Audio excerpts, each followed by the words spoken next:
Olá, o programa Academia já está no ar. Hoje vamos falar sobre empresas, as que geram empregos, que movimentam a atividade econômica, que dão a possibilidade de o trabalhador crescer na atividade profissional e dela tirar o sustento da família. Você já parou para pensar na importância da atividade empresarial para o bem-estar social? Vamos falar sobre isso? Então a gente tem como ponto de partida a tese do doutor em função social do direito, Fábio Brasilino. Ele defende uma visão integrada do direito com o intuito de preservar essa atividade. Bem jurídico empresarial, patrimônio mínimo empresarial, função social da empresa e os procedimentos expropriatórios.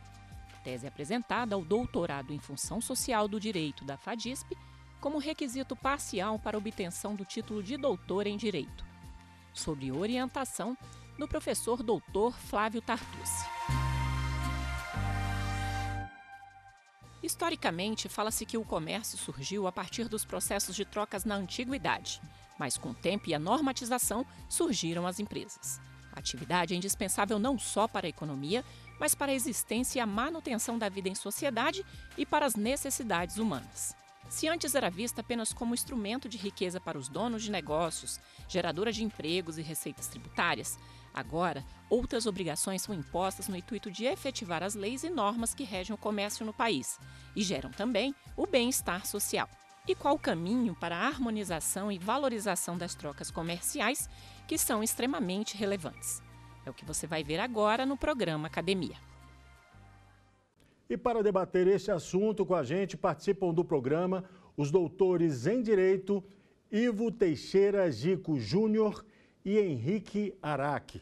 Bem, eu agradeço a presença dos senhores aqui para a gente discutir esse assunto e já peço ao Fábio que faça uma exposição inicial, já que os doutores aqui já conhecem o seu trabalho, mas o espectador em casa ainda não.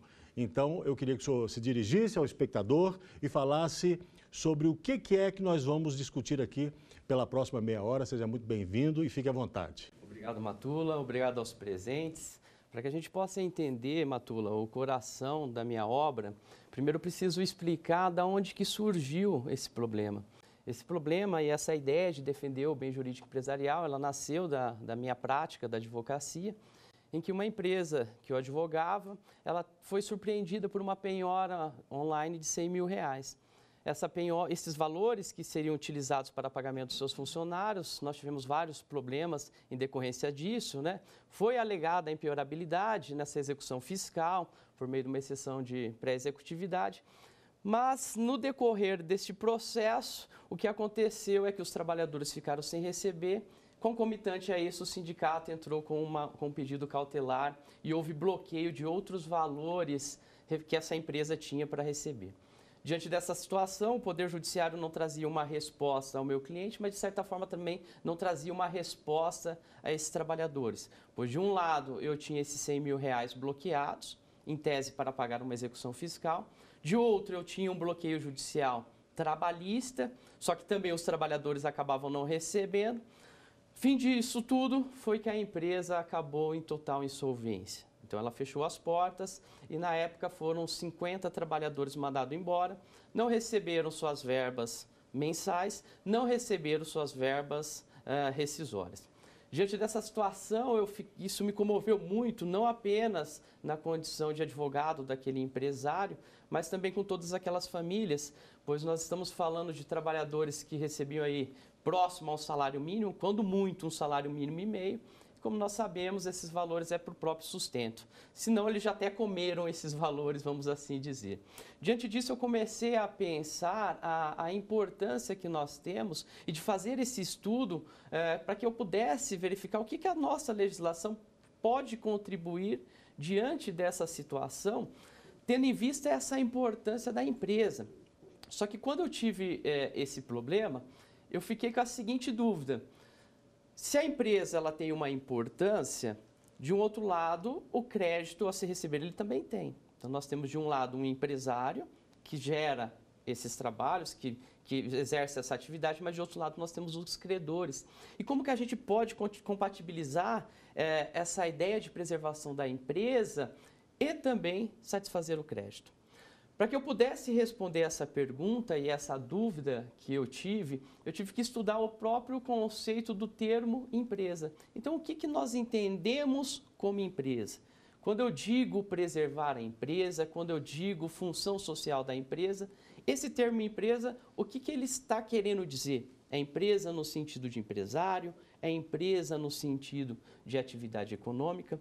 E no meu estudo, para que eu pudesse chegar nessa ideia de bem jurídico empresarial, eu compreendi e eu cheguei à conclusão de que quando nós falamos em preservação da empresa, não necessariamente eu estou falando em preservação do empresário e não necessariamente eu estou falando em preservação dessa atividade, mas eu estou falando na preservação dessa organização que ela é criada.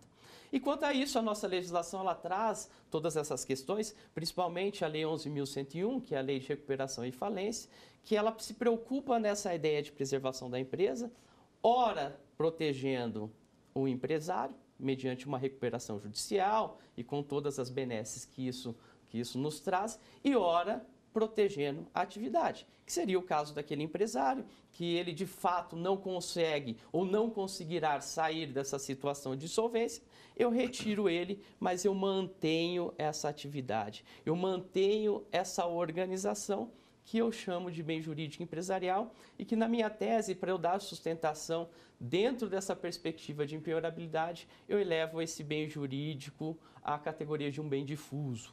O que isso quer dizer em termos práticos? Isso quer dizer que é um bem que eu não consigo efetivamente saber a quem que ele atinge. Então, quando eu penso em empresa nesse sentido de organização, nós não sabemos quais são os players que de fato ele atinge, quais são os stakeholders, que são aquelas pessoas que estão envoltas a esse processo negocial. E também a tutela jurídica pode ser feita não apenas pelas partes interessadas, mas também pelo Ministério Público. Então, basicamente, o coração da minha tese seria isso, trazer aí algumas questões relacionadas a conceituar o que é a preservação da empresa, qual que é o sentido dessa preservação da empresa e como que eu posso, em termos práticos, para que eu saia apenas daquela dogmática que muitas vezes não se torna efetiva no nosso dia a dia, como que eu posso trazer isso para uma efetividade devido a essa importância da empresa. Perfeito. Bom, eu já vou fazer uma primeira rodada de perguntas e eu já peço ao doutor Ivo que comece. Seja muito bem-vindo, doutor. Muito obrigado. Faça uma questão, por favor, para o Fábio. Olá, doutor Fábio. Muito interessante o seu trabalho. Eu gostaria que você respondesse uma pergunta que tem duas partes. A primeira, para deixar mais claro, é o que o doutor entende que é impenhorável na empresa? E dois, se qualquer verba da empresa é impenhorável, se o doutor pensou nas consequências sociais de dar uma carta branca para o empresário calotar. Agradeço a pergunta, doutor Ivo, e a participação. Primeiro, quando nós pensamos na questão de impenhorabilidades, nós temos aqui um problema tamanho, na verdade, porque de um lado eu tenho o credor diante de um direito fundamental dele, que é aquela propriedade que ele tem de receber, e de um outro lado eu tenho essa perspectiva de que eu também não posso efetivamente simplesmente ignorar aquele agente econômico que está devendo. Claro que a nossa legislação ela traz algumas regras de quais bens podem ser considerados impenhoráveis ou não. Então, por exemplo, nesse caso que eu trouxe, que foi o meu problema, se eu estou falando de valores que seriam destinados ao pagamento de trabalhadores, eu entendo que esses valores eles têm que ser considerados penhoráveis. Ou outro exemplo que é muito comum também na empresa, se eu estou diante de um maquinário que efetivamente ele é essencial, ele é o coração dessa empresa, eu preciso considerar esse bem como impenhorável. O segundo ponto, que é a questão de possibilitar dar o calote, a gente tem que tomar um pouco de cuidado. Na minha tese, quando eu trabalho a perspectiva da impenhorabilidade, por isso, até dentro dessa ideia de integridade, eu me preocupei em trazer algumas soluções práticas, porque nós não podemos, efetivamente, sob o manto da impenhorabilidade, esquecer que nós estamos diante de um empresário que, devido à sua falta de capacitação, enfim, devido à sua gerência, que ele foi ineficaz. Isso nós não podemos esquecer também. Então, não estou querendo dizer que eu estou dando a possibilidade de dar o calote, mas que eu possa trazer soluções. A própria legislação atualmente, ela contempla algumas soluções, como, por exemplo, a penhora sobre o faturamento da empresa. Eventualmente, eu também trabalho na minha tese com a ideia da desconsideração da pessoa jurídica na perspectiva positiva, que seria o seguinte: se eu verificar que a culpa daquele débito, daquela dívida foi do empresário, eu vou imputar a esse empresário, eventualmente até na divisão de lucros. Então, eu procuro trazer aqui um balanço dessas duas questões. Não estou dizendo que eu vou liberar que o empresário dê o calote, mas eu estou dizendo que eu vou manter aquela atividade econômica, mas que eu tenho que efetivamente buscar meios para satisfazer aquele crédito, mas sem efetivamente destruir a empresa. No caso específico, para o senhor ter a ideia do que eu estou falando, nesse caso específico do meu cliente, eu cheguei ao juiz e conversei com ele no seguinte sentido: bom, bloqueou o valor, bloqueou, eu estou alegando que é impenhorável. Fazenda não concorda, disse que eu não provei que aquilo é impenhorável. Eu dei a sugestão para o juiz, então me libera esses valores, eu juntei os olerites e libera direto para os trabalhadores. Então nós estamos diante de uma solução prática. O juiz pode fazer isso? Pode, porque a partir do momento que ele está liberando para os trabalhadores, nós estamos falando de valores que são impenhoráveis. Então, o que eu procuro buscar são soluções práticas para que a gente possa compatibilizar esses dois interesses envoltos nessas relações negociais. É tão complicado, né? Porque de um lado você tem um trabalhador que precisa receber seu salário, né, seu sustento, e do outro lado você tem um empresário que está numa dificuldade que não pode dar o andamento a isso, né? É difícil. Quando o senhor falou de um dos pontos que seria penhorar o faturamento, é isso? Sim. O que muda para o trabalhador nesse caso, da penhora do faturamento? O empresário ele não pode alegar que não há recurso para pagamento do trabalhador com a penhora do faturamento? Na realidade, assim, aqui a gente tem que tomar um pouco de cuidado. A questão, quando a gente fala na penhora do faturamento, o juiz, então, nomeia uma pessoa para que essa pessoa vai verificar qual é a condição daquela empresa. Então, por exemplo, para pagar as verbas mensais trabalhistas, por exemplo, salário, enfim, essas questões, o empresário teria que pagar. Essa penhora sobre o faturamento, eu estou falando de um processo de execução. Então, por exemplo, uma execução fiscal, okay. Uma outra questão. Já lá na frente. Porque a própria legislação ela não contempla a proteção daquele empresário que é inviável. Sim. Então, se o empresário não está pagando nem salário, que nós difícil. sabemos, né, que o salário é a última coisa que o empresário vai deixar de pagar, porque é o que ele tem direto. Então, geralmente, deixa de pagar banco, deixa de pagar o fisco, mas o trabalhador eu tenho que pagar até mesmo, senão o cara não está trabalhando, é que ele está ali no dia a dia na minha frente. Então, essa situação que eu disse é quando o empresário ele já está, de fato, arcando com aquelas verbas mínimas, vamos assim dizer, então ele está pagando salários, está pagando ali tudo certinho, entretanto ele tem alguns outros problemas, seja execução fiscal, seja uma execução relacionada a um crédito bancário que ele teve, alguma coisa nesse tipo. Perfeito, eu vou pedir licença aos senhores, a gente vai fazer um rápido intervalo. Na volta, a gente vai retornar com a questão do Dr. Henrique Araque. Bom, daqui a pouco a gente volta, fique conosco aqui no Academia, não saia daí, já já.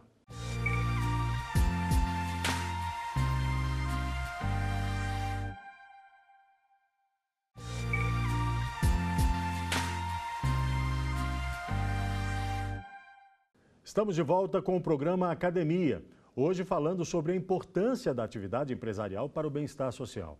A tese em debate é do doutor em Função Social do Direito, Fábio Brasilino. E estão aqui com a gente também, debatendo o tema, os doutores em Direito, Ivo Teixeira Gico Júnior e Henrique Araque.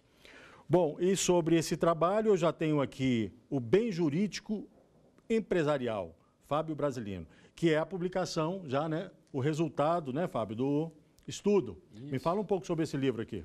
Isso, Matula. Na realidade, essa publicação aí nada mais é do que a minha tese de doutorado, claro, adaptada aí para as exigências de um livro. Ela tem o prefácio do professor Flávio Tartucci, que foi o meu orientador, e eu tomei o cuidado de publicar apenas esse ano para que ela pudesse sair atualizada já com a Lei da Liberdade Econômica, que na época que eu defendi o doutorado não havia ainda. Uhum. Bom, eu prometi no primeiro bloco e a gente retorna então com o segundo bloco, com o doutor Henrique fazendo uma questão para o Fábio. Seja bem-vindo, muito obrigado. Obrigado. Então, Fábio, tudo bom? Eu discordo um pouco do que o doutor colocou, tanto na tese como aqui na exposição, que ficou mais claro, inclusive. Quando a gente fala que nós temos, de fato, no nosso corpo normativo, uma legislação para tratar da empresa em crise, né, ainda pegando o gancho do teu exemplo concreto, do seu caso concreto, que aquela lei ela não é para salvar o empresário em si. Na verdade, até quando fala da função da recuperação judicial e até da função da falência, a gente está sempre com foco no que, inclusive, você está chamando da tal da função da empresa. Eu não quero salvar o empresário, eu quero salvar a empresa, que mereça ser salva. Segundo o próprio mercado vai me dizer na Assembleia Geral de Credores, votando ou não aprovando o plano. Se essa empresa for considerada viável, eu vou salvar a empresa. A reboque vai o empresário, porque eu posso também salvar a empresa tirando ela da mão daquele empresário, entregando essa atividade organizada na mão de alguém mais hábil para conduzir, o que a gente faz, por exemplo, na falência, quando você consegue vender a unidade produtiva como um todo. Então, eu não sei se eu concordo com essa parte, mas uma dúvida que ficou bem premente quando eu li o seu trabalho é basicamente o seguinte: eu entendo a sua defesa da existência de vamos dizer assim, de um mínimo existencial empresarial, vamos dizer assim, né? Então eu preciso conservar aquilo ali. Mas a questão é, se não for utilizando o que a gente já tem, né? Então não é uma novidade, o instrumento que nós já temos, que é o da recuperação judicial, que é o da votação da Assembleia Geral de Credores, que vai analisar o plano que vai salvar o devedor em recuperação judicial e de fato tirá-lo da crise, como é que eu vou definir qual empresário merece ser salvo, qual empresa merece ser salva, ou se na tua perspectiva qualquer empresa deve ser salva? Mesmo, não digo aquela que é viável economicamente porque eu não estou dando conta de pagar minhas contas, porque eu posso não estar dando conta de pagar minha conta porque eu estou com um problema de liquidez, não com um problema econômico mais concreto. Então, por exemplo, a gente pode pegar algumas empresas que precisavam ser destruídas para você poder ter uma inovação. Então, você tem a indústria fonográfica do LP, você tem as tecnologias ultrapassadas, como, por exemplo, fotopolaroid e assim por diante. Então, quando a gente estuda essa questão da empresa em crise, nós sempre vemos assim, tem empresa que merece ser salva, dentro desse contexto, tem empresa que não merece ser salva. E a gente já tem todo esse instrumental jurídico para poder trabalhar, que é o da recuperação judicial. Fora da recuperação judicial, como é que a gente escolhe ou não escolhe? Todas merecem ser salvas. Obrigado pela pergunta, Henrique. Na realidade, eu gosto sempre de fazer uma crescente, vamos assim dizer. Lógico que o pano de fundo, quando a gente pensa em empresa em crise, é a preservação da empresa, ok? Empresa, aqui eu estou falando no sentido de organização e não de atividade. Sim. Dentro dessa perspectiva, eu entendo que um primeiro momento é uma proteção, sim, do empresário. Porque quando a própria legislação 11.001 ela coloca a possibilidade da autofalência, me parece que a preocupação, olha, eu sou um empresário, eu estou em crise e eu preciso da ajuda estatal para que eu possa superar essa crise. Então, me parece que é um direito, sim, do empresário. Claro que o pano de fundo é a preservação da empresa, ok? Então, qual que é o foco constitucional disso? Seria a preservação da empresa devido a essa função social. Pois bem, esse empresário, em algumas situações, ele não é viável. Ele não é viável, enfim, porque ele não tem condições, enfim, são vários fatores econômicos. Aí eu parto para uma outra ideia, que seria a preservação da atividade econômica. Dentro dessa perspectiva, a própria legislação possibilita a venda desses bens, que inclusive para aquele que compra não dá sucessão, que é um dos grandes problemas.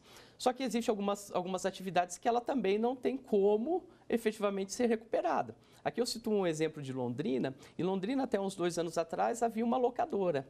E essa locadora de fitas. E essa locadora, enfim, ela sobreviveu a todas essas questões tecnológicas e há 2 anos atrás o empresário simplesmente falou, olha, agora eu não consigo mais. Porque ele quis manter aquela coisa tradicional da locação de fitas, mas nós sabemos que no dia a dia isso não dava certo. Então, esse seria um exemplo ali de que a atividade, que é a locação de fitas, essa atividade ela não está mais adequada. Só que daí como que eu posso preservar a empresa? Utilizando aqueles bens econômicos, utilizando o estabelecimento empresarial. Porque esse estabelecimento empresarial ele pode ser utilizado de outra forma. Então, eu transformo esse empresário que exercia essa atividade, essa empresa, vamos assim dizer, que é de locação de fitas, eventualmente ele muda para uma lanchonete, enfim, ou uma outra questão. Então, nós temos todas essas possibilidades dentro da legislação. Entendi. Bom, eu vou pedir ao doutor Ivo que faça mais uma questão agora, favor, por Fábio. Perfeitamente.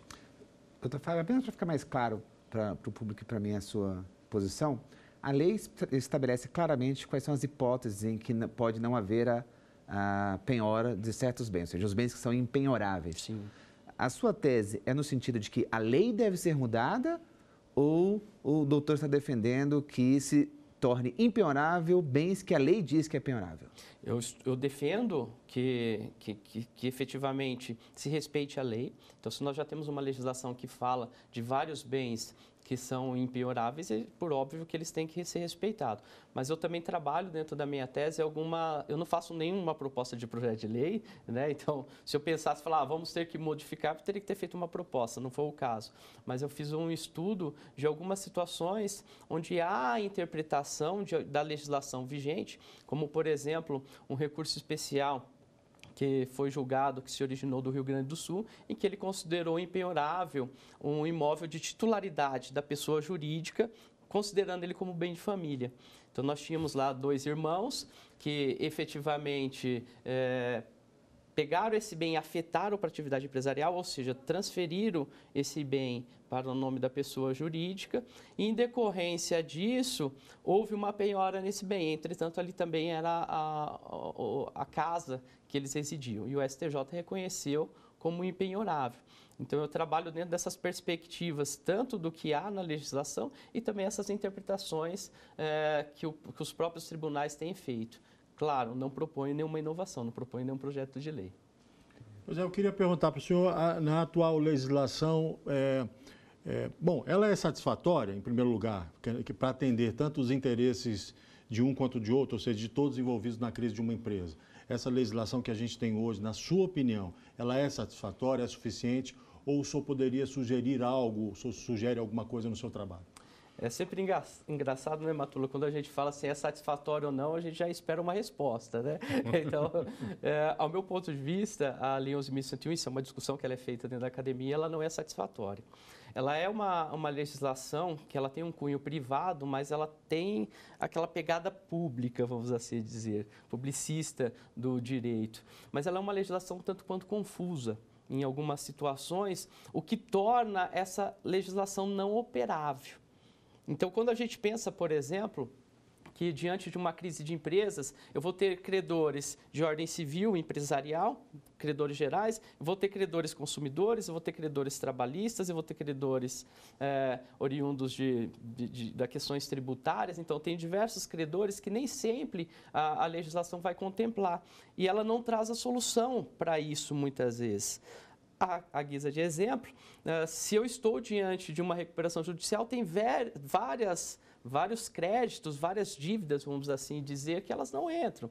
Então, por exemplo, o empresário ele tem uma alienação fiduciária que lá não entra. Então, quer dizer, eu vou recuperar a empresa, aquele maquinário é essencial, só que aquele maquinário em tese não é dela ainda, porque ele está alienado fiduciariamente. E aí, como que eu resolvo essa situação? Como que eu resolvo essas questões? Então, nós temos muito ainda que evoluir, muito que debater. Claro que eu acredito que o doutorado, a princípio, todo mundo entende como um fim, né? Como se fosse o ápice da carreira. Entretanto, para mim, eu entendo como um começo. Então, eu estou estudando ainda essas questões. Eu não tenho uma resposta concreta para falar, olha, essa é a solução. Se teria, talvez, ganharia muito dinheiro com isso. Né? Tá certo. Bom, eu vou pedir mais uma questão do doutor Henrique, por favor. Doutor Fábio, na verdade eu concordo com quando o senhor diz que a nossa atual lei alimentar ela é defeituosa, tanto é que ela está sendo reformada, objeto de muita discussão, inclusive, mas eu creio que eu estou sentindo vamos dizer assim, já que você trabalhou tanto com princípios, assim, o que está a petição de princípio na sua defesa. Existem credores que merecem ser protegidos. Então, portanto, o dinheiro que vai ser destinado para eles é impenhorável perante outros, mas que é a questão trabalhista. E existem os credores que o senhor está disposto a sacrificar, como, por exemplo, o credor da alienação fiduciária. Eu faria um contraponto dizendo que o empresário, quando ele optou pelo financiamento com a garantia da alienação fiduciária, ele o fez por questões que mercadologicamente eram interessantes para ele à época. sabendo ou devendo saber, dado que a gente está no mercado, não tem espaço para desconhecimento da lei, que numa eventual necessidade de utilizar a recuperação judicial, esses créditos estariam fora. Isso faz parte da regra do jogo posta ex ante para ele, e ele deveria ter feito essa contabilidade. Então, o fato, eu discordo quando o senhor diz que a legislação não apresenta uma solução. Quer dizer, concordo, não apresenta uma solução, mas é porque eu acho que não tem uma solução. Em sala de aula eu brinco que o princípio do farinha pouca, meu pirão primeiro. Não tem dinheiro para todo mundo. E se a gente está diante de uma empresa que está pretendendo se recuperar, eu estou falando de dinheiro futuro. Eu estou falando de fluxo de caixa futuro que talvez possa fazer frente a essa dívida renegociada ou não. Então, minha pergunta para você é o seguinte, dado que a gente já tem a estrutura de recuperação judicial, que a gente poderia estruturar, eu não entendi onde que a constituição de um mínimo essencial para o empresário vai se combinar com essa necessidade, de novo, de fazer um screening, de uma seleção de qual empresário pode ser salvo, qual empresário não pode ser salvo, qual credor eu vou sacrificar para salvar esse empresário ou qual credor que eu vou privilegiar para matar o empresário, independentemente dele ser viável ou não. Porque quando a gente fala de um ser humano não empresário, e eu trabalho com a ideia do mínimo existencial para esse ser humano, tudo bem, mas ele precisa viver. A sociedade empresária como tal, vamos falar, que é o que mais acontece, não é empresário individual, pessoa física, pessoa jurídica, algumas me parecem que merecem ser sacrificadas, como, por exemplo, a tua locadora. Sim. A locadora ela vai ser sacrificada porque a empresa não funciona mais. E aqueles bens vão ser rearranjados pelo próprio mercado mediante o leilão. E aí outra sociedade, outro empresário vai surgir ali. Então, a ideia de um mínimo existencial para a pessoa jurídica, principalmente, não me faz muito sentido nesse aspecto. Agradeço a pergunta, Henrique. Na realidade, toda a defesa que eu falo, e por isso que eu dedico boa parte do meu trabalho definindo os conceitos do que é empresa ou não, tem tanto na perspectiva do Aschini como do Bugarelli, do Aschini italiano, Bugarelli brasileiro, quando eu estou preocupado com o mínimo existencial empresarial, não necessariamente eu estou preocupado com o empresário em si, com a pessoa jurídica ou a pessoa física. Muitas vezes eu estou preocupado com aquela organização. Então, talvez as nossas perspectivas estão um pouco distantes, por isso que a defesa do mínimo empresarial não vai ser ela que vai escolher qual empresário ou não vai ser sacrificado, qual crédito ou não vai ser sacrificado. Para eu defender o mínimo empresarial, isso daí para mim não me interessa. Isso daí é uma questão de ordem prática do Poder Judiciário. Ok? Então, eu vou escolher para quem que vai. Por exemplo, eu mantive aquele núcleo, aquela organização empresarial, seja recuperando o empresário, seja transferindo aqueles bens a outro empresário, mesmo que sacrificando a atividade, eu estou respeitando o mínimo empresarial na minha perspectiva. Você me compreende nesse sentido? É isso. Bom, eu agradeço, Fábio, por você trazer esse trabalho aqui, essa discussão, que é importante a gente sempre fazer, né? Afinal de contas, a gente sabe que a empresa é importante mesmo para o trabalhador e para toda a sociedade. Isso ninguém discorda nem duvida, né? Muito obrigado também, viu, Henrique? Obrigado. Obrigado, doutor Ivo, por vir aqui. Bom, a academia fica por aqui. Você pode assistir a íntegra deste e de programas anteriores disponíveis na internet. Acesse o nosso canal no YouTube, TV Justiça Oficial. O nosso e-mail é academia@stf.jus.br. Saúde e paz para você e até o próximo programa. Tchau.